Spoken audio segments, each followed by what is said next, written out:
অন্তর্বর্তীকালীন সরকার এই হত্যার সুষ্ঠু বিচার করতে পারে নাই, এর তদন্ত সুষ্ঠুভাবে সম্পন্ন করতে পারে নাই, এর মানে এই না যে আপনি ক্ষমতায় এসে এই জায়গা থেকে এড়িয়ে যাওয়ার আপনার সুযোগ রয়েছে। বাংলাদেশে আপনি ক্ষমতায় এসেছেন, বাংলাদেশের একজন নাগরিক, ঢাকা ৮-এর একজন গুরুত্বপূর্ণ প্রার্থী, বাংলাদেশে আপামর জনসাধারণের কণ্ঠস্বর শহীদ ওসমান হাদির হত্যার বিচার আপনাকে নিশ্চিত করতেই হবে। আপনি ভোটের ময়দানে শহীদ ওসমান হাদির কথা বলবেন ভোট বা ই ব্যাংক বাড়ানোর জন্য, আপনি নির্বাচনের আগে জনগণকে শহীদ ওসমান হাদির ব্যাপারে যে আবেগ, এই জন্য কবর জিয়ারত করতে যাবেন, শহীদ ওসমান হাদির ব্যাপারে কথা বলবেন, কিন্তু তার বিচারটা চাইবেন না, এই বিচারিত হইতে পারে না। আপনাকে অবশ্যই একটা নির্দিষ্ট সিদ্ধান্তে আসতে হবে, এবং সেই সিদ্ধান্তটা হচ্ছে শহীদ ওসমান হাদিকে ধারণ করতে হলে অবশ্যই তার হত্যার বিচার নিশ্চিত করতে হবে।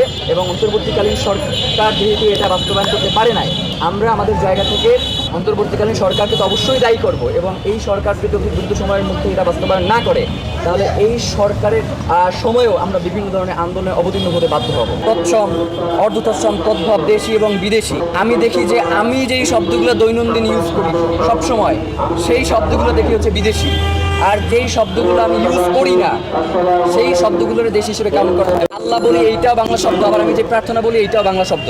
সুতরাং এই শব্দের যেই রাজনীতি করা হয় এইটা আর করতে দেওয়া চলবে না। এইখানে স্পষ্টভাবে তারা আমাদের প্রতি এক ধরনের বিদ্বেষ লালন করে, বাংলাদেশের মুসলমানের প্রতি এক ধরনের বিদ্বেষ লালন করে তারা এই ধরনের রাজনীতি করবারগুলো। ভাই, আপনি শহীদ মিনারে আর দিয়েন না, ফুল দিয়েন না। শহীদ মিনারের কোন শব্দটা বাংলা শব্দ? মানে আপনি আপনার যেইটুকু সেইটুকু শুধু গ্রহণ করবেন, কিন্তু বাংলাদেশে অপামর জনসাধারণের মুখের ভাষাকে আপনি কাইরে নেবেন, এইটা হইতে পারে না। ভাষা তো মানুষ তার মনের ভাব প্রকাশ করবে। এখন যদি আমি আমার জায়গা থেকে আমার মতো করে মনের ভাব প্রকাশ করতে না পারি, আপনি যদি আমাকে বাধা দেন, তাহলে তো ভাষার বিরুদ্ধে আর একটা আন্দোলন হইতে হবে। মানে আপনার চাপিয়ে দেওয়া কোনো জিনিস তো চলবে না। একজন রিক্সা শ্রমিক, এই যে সংবিধান আপনারা রচনা করছেন, এই সংবিধান পইরা মানে কোনো কিছু বুঝবার কোনো সুযোগ নাই, এমন দুর্বোধ্য ভাষা ইউজ করছেন যেই ভাষার সাথে বাংলার আপামর জনগণ এটার সাথে মানে পরিচিত না। যেমন আজকে দেখলাম হচ্ছে একটা দল, তিনি প্রচুর আপত্তি জানাইছেন এবং হচ্ছে এই শব্দগুলো যাদেরকে ইউজ করবেন তাদেরকে পাকিস্তান পাঠিয়ে দেওয়ার জন্য বলছে, কিন্তু তার যে দলের নাম, এই দলের নামে হচ্ছে 3টা শব্দ, এই 3টা শব্দই হচ্ছে ইংরেজি শব্দ।